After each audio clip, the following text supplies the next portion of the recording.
Infinix note 50 pro. হ্যাঁ, এবার কিন্তু ইনফিনিক্সের নোট 50 সিরিজের 3টা ফোন বাংলাদেশে অফিশিয়ালি লঞ্চ হচ্ছে। ইনফিনিক্স নোট 50, 50 প্রো এবং প্রো প্লাস। আমাদের হাতে রয়েছে নোট 50 প্রো ফোনটা। আর এই ফোনটা একটা মাত্র ভেরিয়েন্টেই পাওয়া যাবে, 8/256 জিবি। দাম রাখা হয়েছে 31,999 টাকা। মজার ব্যাপার হলো এই প্রাইস রেঞ্জে অফিশিয়াল মার্কেটে আমরা এই একটা মাত্র ফোন পাচ্ছি যেটাতে মেটাল ফ্রেম দেওয়া হয়েছে। আজকের ভিডিওতে আমরা ফোনটা আনবক্সিং করব, ফার্স্ট ইমপ্রেশন দিব। চলেন ঝটপট খুলে দেখি বক্সের ভিতরে কি কি থাকছে। হ্যাঁ, আমরা সবাই জানি ইনফিনিক্সের বক্স কন্টেন্ট মানে একটু ইউনিক কিছু থাকবেই অবশ্য। এবারও আমরা এরকম দুইটা বক্স দেখতে পাচ্ছি ফোনের সাথে।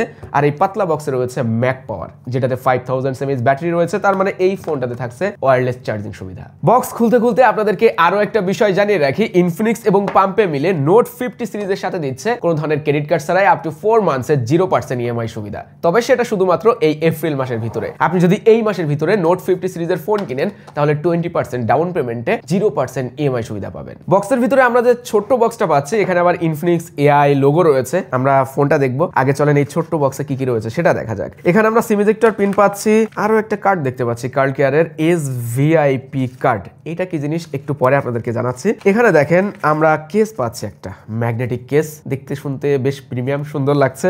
আর এই জায়গাটায় স্ক্রিন প্রোটেক্টর পাচ্ছি, ক্লিনার পাচ্ছি, মানে ফোনের সাথে যা যা লাগে সবকিছুই তারা দিয়ে দিছে। এবার ফোনটা হাতে নেওয়ার পালা। হ্যাঁ, বেশ পাতলা সাতলা স্কোয়ার বক্স হিসেবেই মনে হচ্ছে, একটু পরে খুলবো। এখানে আমরা 90 ওয়াটের একটা চার্জার পাচ্ছি। আর এই ফোনের সাথে কিন্তু 30 ওয়াটের ওয়্যারলেস চার্জিং সুবিধা রয়েছে। USB কেবল রয়েছে, যেটা কিনা খুলে না কেন, USB কেবল যেটা কিনা টাইপ A to C। আমরা পেয়েছি ইনসান্টেড পার্পল কালারটা। আর এটার কিন্তু আরো 3টা কালার রয়েছে, যেমন টাইটেনিয়াম গ্রে রেসিং এডিশন থাকছে, ওইটা স্পেশাল একটা এডিশন, পাইলে আরো ভালো লাগতো। শ্যাডো ব্ল্যাকও রয়েছে, যার যেটা পছন্দ আর কি। তো এই তো কালারটা দেখতে কিন্তু একেবারে খারাপ লাগছে না, সুন্দরই। পিছনের দিকে অন্য ধরনের ক্যামেরা মডিউল আমরা দেখতে পাচ্ছি। সব থেকে ভালো লাগছে যে এরকম প্রাইস রেঞ্জের একটা ফোন, অফিসিয়াল মার্কেটের ফোন, আমরা মেটাল ফ্রেম পেয়েছি। এইটাই এই ফোনটাকে এত বেশি প্রিমিয়াম করে তুলেছে। এছাড়াও IP64 এর রেটিংও রয়েছে। আর এইটা 7.32 mm thickness, 198 gram wait. But ফোনটা হাতে নিতে বেশ কমফোর্টেবল লাগছে, একটু লম্বা শেপের, হাতের ভিতরে গ্রিপ পাওয়া যাচ্ছে ভালো, হালকা পাতলাই মনে হচ্ছে, মানে যে 200 গ্রামের কাছাকাছি ওয়েট ফোনটার, কোনোভাবে বোঝাও যাচ্ছে না। আর ফোনটার সাথে কিন্তু 5200 mAh এর ব্যাটারিও রয়েছে। ফোনটা সম্পর্কে আমরা আরেকটু পরে জানবো, অনেক বিষয় রয়েছে ভাই, এই ফোনের ভিডিও দেখলেই বুঝতে পারবেন। তার আগে চলেন এই যে ম্যাক পাওয়ার দিছে সাথে ওয়্যারলেস চার্জার, এটাকে খুলে দেখি আমরা গতবার যেমন পাচ্ছিলাম তেমন কিনা, বা কোয়ালিটির দিক থেকে কোনো ধরনের ইমপ্রুভমেন্ট আসলো কিনা। হ্যাঁ, বেশ পাতলাই লাগছে, কালারটা ক্রিম টাইপের অ্যান্ড মেটাল। এই জায়গাটা অনেক বেশি প্রিমিয়াম করে তুলেছে। পাওয়ার ব্যাংকটার ফোনের সাথেও যেমন মেটাল ফ্রেম দিছে, পাওয়ার ব্যাংকের সাথেও মেটাল ফ্রেম দিছে। একটা বাটন পাচ্ছি আমরা, এখানে টাইপ সি পোর্ট রয়েছে, LED ইন্ডিকেটরও দিছে চার্জিং বোঝার জন্য যে কতটুকু চার্জ আছে। এই জিনিসটা ফোনের সাথে লাগাই দেখি, না ম্যাগনেটটা অতটাও স্ট্রং না, বাট এর সাথে তো ম্যাগনেটিক কেস দেওয়া হচ্ছে, যেটা ব্যবহার করলে স্ট্রং হবে অনেক বেশি আশা করা যায়। হ্যাঁ, খাপে খাপ একদমই জায়গা মতো লেগে থাকছে। আর এই ব্যাপারটা আমি খেয়াল করি নাই ভাই, কেসের পিছনে কিন্তু লেদার দিছে, মানে কেসটা দেখে ফুলি প্লাস্টিক বিল্ডের মনে হচ্ছে, বাট না, পিছনের এরিয়াটা লেদারের, অনেকটাই সফট গ্রিপ পাওয়া যাচ্ছে। এখন যদি আমি এই জায়গায় চার্জারটা রাখি, দারুণ।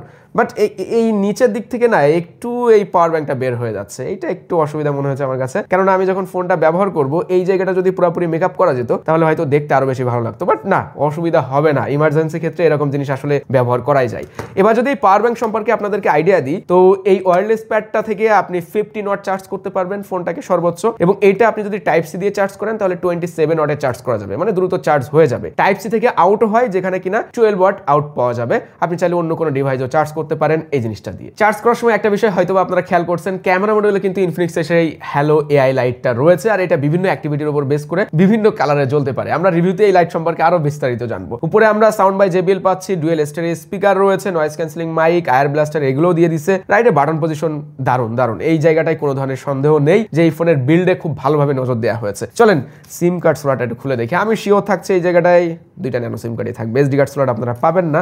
তারপরে চলেন খুলে দেখি। হ্যাঁ, 2টা ন্যানো সিম কার্ড ব্যবহার করা যাবে। AMOLED display, in display fingerprint তো থাকবেই। আর এই ডিসপ্লেটা 6.78 ইঞ্চের ফুল HD+ রেজোলিউশনের, অন 44 হার্টজের, না 120 না 144 হার্টজের। ভাই ফার্স্ট ইমপ্রেশনের ডিসপ্লেটা দারুণ লাগছে, স্মুথ, বেশ মনে হচ্ছে যে হার্টসটা পুশ করতে পারছে এর এসওসিটা কিন্তু এই আবার হেলিও G100 আলটিমেট। আমরা ওই এসওসির পারফরমেন্স সম্পর্কে এই ভিডিওতে না, রিভিউ ভিডিওতে ভালোভাবে জানবো যে এরকম প্রাইস পয়েন্টে এসওসিটা আসলে কেমন পারফর্ম করলো। যদিও আপনারা G100 আলটিমেট সম্পর্কে এর আগে অনেক ডিভাইস দেখেছেন, আপনাদের আপনাদের একটা ধারণা আছে। তারপরেও আমি যদি ডিসপ্লের কথায় আসি, হালকা পাতলা আমরা গেমিং করেছি, ওইভাবে ওভারলোড দেই নাই ফোনটাতে। কয়েকবার আমরা ভিডিও এক্সপেরিয়েন্স করেছি। প্রথমত এই সিমেট্রিক্যাল চিন বেজেলের জন্য ভিউইং এক্সপেরিয়েন্সটা দারুণ ছিল। এই ফোনটা ফ্রন্ট ভিউতে দেখতে ভালো লাগে এই চিন বেজেল এরিয়াটার জন্য। আমি সবসময়ের জন্য এই ব্যাপারটাই নোটিস করি ফোনগুলোতে, যদি কিনা চিন বেজেল এরিয়াটা সিমেট্রিক্যাল থাকে ভাই, হালকা বড় থাক সমস্যা নাই, বাট সিমেট্রিক্যাল থাকলে ওইটা দেখতে আরো দারুণ লাগে, সুন্দর লাগে। ওই নিচের দিক থেকে উঁচা, উপরের দিক থেকে কম, কেমন একটা বিদঘুটে ডিজাইন মনে হয় আমার কাছে। ফোনটার পিছন ক্যামেরা কিন্তু দুইটা 50 মেগাপিক্সেল, ওইটাতে ওএস রয়েছে ভালো দিক, আর একটা 8 মেগাপিক্সেল আলট্রা ওয়াইড দিছে। আরো একটা ক্যামেরা হোল রয়েছে যদিও, বাট ওইটাতে কোনো ক্যামেরা নাই। সামনে 32 মেগাপিক্সেল সেলফি ক্যামেরা পাচ্ছি, পিছন ক্যামেরাতে 2K 30fps ভিডিও শুট করা যায়, সামনের ক্যামেরাতেও 2K 30fps ভিডিও শুট করা যায়। এটা ভালো দিক। আপনি 4K দিতে পারছেন না,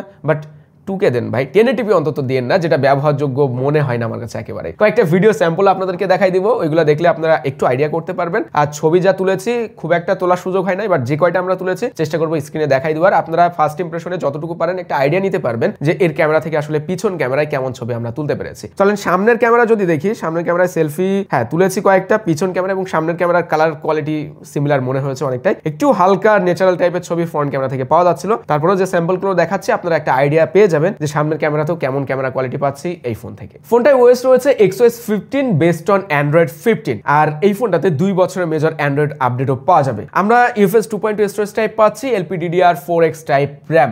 XOS 15 এর কথাই বলতে গেলে আগে আমরা ইনফিনিক্সের যতগুলো ফোন এক্সপেরিয়েন্স করেছি তার থেকে একটু বেটার ফিল পেয়েছে এই জায়গাটায়, মানে আগের থেকেও একটু প্রিমিয়াম ভাব আছে ওএস এর ভিতরে, একটা রিফ্রেশিং ভাইবও পাচ্ছি, এন্ড সেই সাথে অ্যানিমেশনগুলো অনেক বেশি স্মুথ মনে হয়েছে। মানে একটা ফোনকে ক্লিন ভাবে সাজানোর জন্য যা যা করা প্রয়োজন এর ওএস এর ভিতরে সেগুলো খুব ভালোভাবে লক্ষণীয় ছিল। ফোনটার পাওয়ার বাটনে কিন্তু এআই ইন্টিগ্রেট করা হয়েছে, আর এই জায়গাটায় ইনফিনিক্স এআই রয়েছে, ডিপসিক ইন্টিগ্রেটেড থাকছে এই জায়গাটায়, মানে ডিপসিককে আপনি ব্যবহার করতে পারবেন। ইনফিনিক্সের এই ফোনের ভিতরে অলরেডি রেসপন্স করা শুরু করেছে। এটা নিয়ে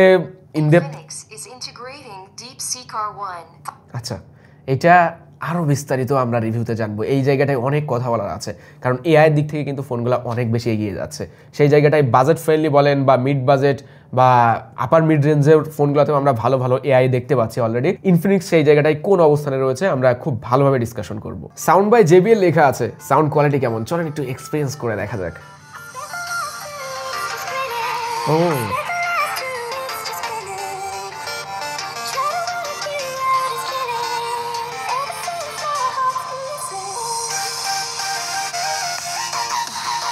যথেষ্ট লাউড আছে, ক্লিয়ার মনে হচ্ছে, বাট মানে কাঁপাকাঁপি শুরু করে দিচ্ছে। আমি যখন ফুল ভলিউমটা দিচ্ছি না, ক্যামেরা মডেলের এই জায়গাটায় হাত দিয়ে ধরে রাখলে আপনি ওই বাড়িগুলো ফিল করতে পারবেন যে স্পিকার থেকে কোনো সাউন্ড বের হচ্ছে। হ্যাঁ, NFC কিন্তু ফোনটাতে রয়েছে, ওয়্যারলেস চার্জিং এগুলো সবই থাকছে, মানে একটা কম্বো প্যাকেজ বলা যায় এক কথায়। আর এই ফোনের মূল ব্যাপারটা হলো অনেকেই হয়তো এই ক্যামেরার ব্যাপারে অ্যান্ড পারফরমেন্সের ব্যাপারে আরো বিস্তারিত জানতে চাচ্ছেন, সেগুলো নিয়ে আমরা রিভিউতে খুব সুন্দরভাবে আলোচনা করার চেষ্টা করব। আর আপনাদের যদি কোনো প্রশ্ন থাকে এই ফোনের ব্যাপারে অবশ্যই কমেন্ট করে আমাদেরকে জানাবেন যে আরো কি জানতে চাচ্ছেন এই ফোনটা সম্পর্কে, আপনি রিভিউতে আসলে কি আশা করছেন। এইটা ছিল আজকের ভিডিও। সবাই ভালো থাকবেন, সুস্থ থাকবেন, আল্লাহ হাফেজ।